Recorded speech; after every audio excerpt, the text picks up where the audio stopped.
Okay, let's get going. So thanks for everyone for joining us today for today's webinar. This is actually based on the QCon talk that was given in London a few weeks ago. Streaming events, you should be storing them. And this is presented by Yves Lawsolen, our Head of Developer Advocacy and Consultancy, and Matt Macchia, VP of Engineering. Hi, everybody. Hello, everyone. Yep, and Matt is going to head start. Yes, are we beginning? Or maybe let's wait one little minute and see, and while we wait, hi, everybody. Yeah, well, let's tell a little bit about who we are and why we're relevant to the conversation, shall we, Yves? Why don't you start and tell us who you are and what you do? I'm the head of developer advocacy, which means I'm helping people, make the best use of event store and everything around event sourcing. Got it. How did you end up coming to Event Store? Because I don't want to work in any other environment than doing this type of systems. Got it. So my name is Matt Macchia. I am the VP of Engineering here. So I am in charge of the database team, the cloud team, pretty much anything, any of the technology teams I'm in charge of. And I was previously consulting to IBM, where I came across Event Store, and that's really what introduced me to event sourcing in general, and brought me into the company as a whole. So really, the first thing I want to point out is who we are. What is Event Store? We're a state transition database. We're distributed, so we're high availability by default for those who are curious about distributed systems. We have ACID transactions, so we're compliant. We have rich data modeling, and we have a lossless data model. So what that really means is that whenever you're persisting, it's an append-only log, so you're not losing any data as we move along.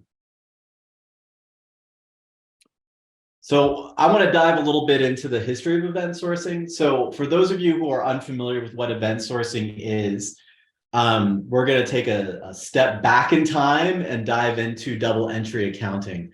And so in the year 1494, Luca Pacioli, who was a friend of Leonardo da Vinci, first described the idea of double entry bookkeeping, right? So the idea being that you continually add entries to a book rather than trying to change the numbers within it, right? So what that means is, if you've added money, you add money into your books. If you've if you've removed money for whatever reason, you had to buy supplies, you add that into the book to keep your current state of affairs. So that really, in a nutshell, is event sourcing, right? In 1988, Bertrand Meyer coined the term CQS in his book, Object-Oriented Construction. In 2003, Eric Evans wrote the book on domain-driven design. I don't know how many of you guys bought that book. I remember in 2003 buying that book and diving into it and learning a lot from it. And then in 2012, Greg Young released Event Store. Here we are now, right? So we're an open source database. We also have commercial support. We're working on an enterprise edition. And at that time in 2012, Greg Young had also coined the term CQRS, which we'll dive into a little more in the future here. Okay, so traditional databases are phenomenal, right? So relational databases we've had since the 70s, and they're ridiculously great. And the reason why I say that relational databases are wonderful is there's no better way to be able to relate data. There's been a huge amount of thought and effort put into relational databases, a lot of research, and we've gotten to a point now where we just have these incredible distributed relational databases. However, relational databases have their problems. The biggest problems that I see with databases is you have your current state, but you completely have lost context about what happens. You're overriding your existing data. you need to go ahead and pull that data rather than it having been pushed to you, right? So it's not streaming, so you have to go and query that. And then it leads to ETL, anti-pattern. So when you need to get that data out, you have to do all sorts of funkiness to be able to do that, which leads to all sorts of complexity. And that becomes problematic and hard to manage in its own right. Not to manage all the other issues that goes into complex queries, and that just gets harder and harder as your data becomes more rich and more refined over time. And so now there's a new category of database, which is the state transition database. The benefits of this, right? So we provide business agility and flexibility for downstream technology. So when you're trying to export your data out to a different system, you have a lot more flexibility in how you want to do that and what data you care about and what that looks like.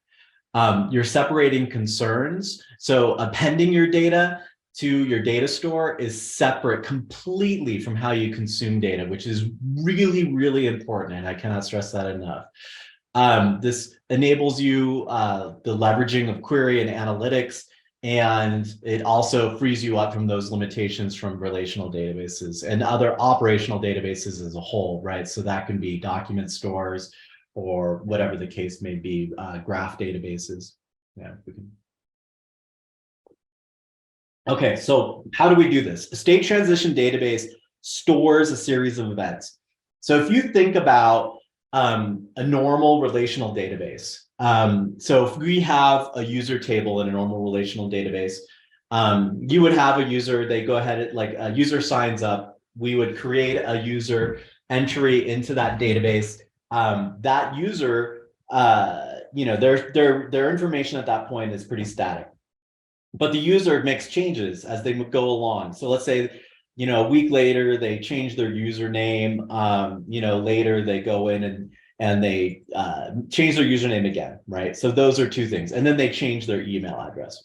So what's happened there is that in your relational database, you've just updated all that information and you've lost all context of those changes and what it was before. So as the user has updated their username, we have no idea what the username was originally. And if they've updated it again a second time, we have no idea what that other username was. So with a state transition database, we're append-only log where we save each transition as an event. This becomes exceedingly powerful. So in the case for how we would persist that, you would have had a create user event, which would have stored that original state of that user. But for every other change that happened for that user, you would have made another event. And so let's say user updated username event, which gives you number one context and lets you know what the new username is, but you still know what the username was originally. And if they make another change, you know what that was all about as well. So if the user goes ahead and makes a change, let's say, as I mentioned, they change their email address, then you would have user updated email address. And then if later you have a customer support agent who comes in and, from a phone call and changes a username, then you would have an event that could be, agent updated username event. And it would have not only the information about what the username is now, but who made that change and when they made it. That becomes ridiculously powerful. So this leads to the idea of our append-only log. So we're saving every change. Each of those are individual transactions. You have a complete historical data of every change that's ever happened. Each state transition has a unique identifier, right? So that becomes really, really powerful, where every event has an ID associated with it. And then it's an append-only log. So we're not deleting any data ever. You will only have this immutable state that's completed. Okay. So back to what I was saying earlier, this provides us context about what's happened. And this becomes really powerful. So that context is metadata about each state transition, right? So if we know that a customer service agent made this username change, you're able to go back and understand who did it, and most likely why they did it, when they did it, how they did it.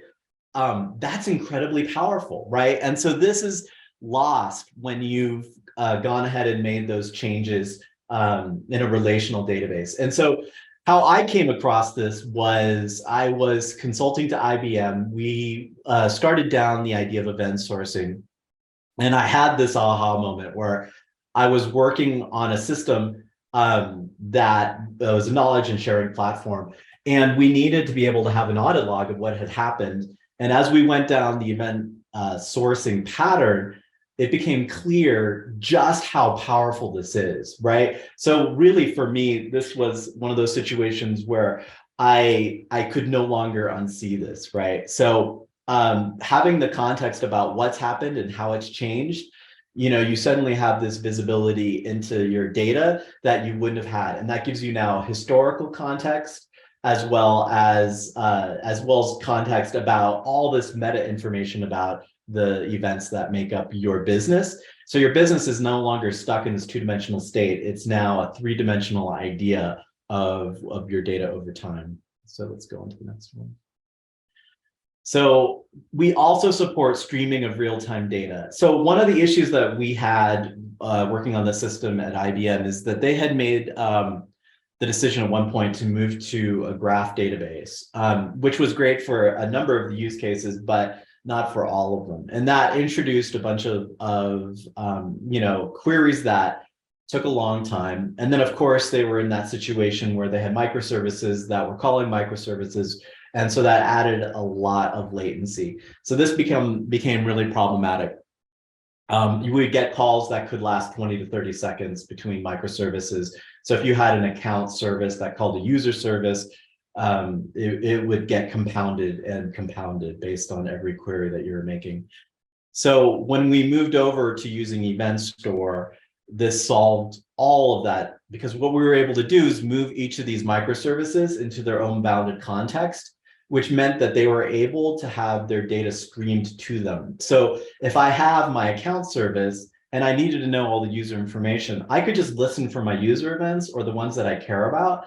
Like, for example, if I only care about the create user events to know what users exist and what their IDs are, I can listen for those events and I'll be updated. I can store it in whatever context I want if I need to. So I could keep it in memory if I only have a limited number of users, or I could persist it into some other way that I want to that makes it easier for me to query. But the point being that my bounded context absolutely knows everything about the data that I care about, so I no longer have to go retrieve that data from another microservice. This is really, really incredibly powerful and solves the issues of these complex web of microservices that just become a latency, multiplier, really.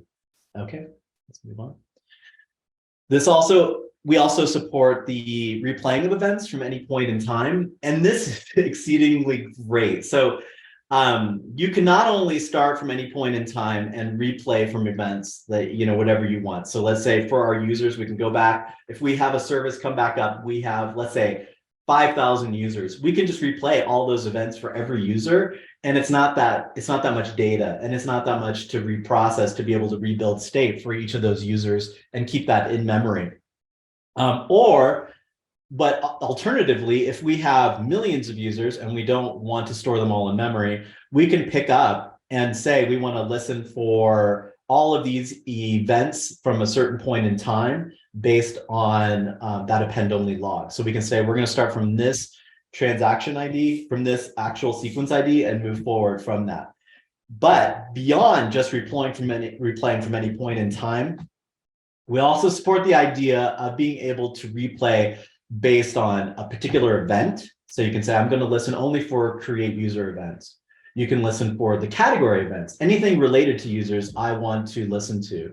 You can also listen for a hodgepodge of events, right? And so that becomes a really powerful idea and really useful in how to rebuild state and being able to understand or be able to hold on to the data that you care about.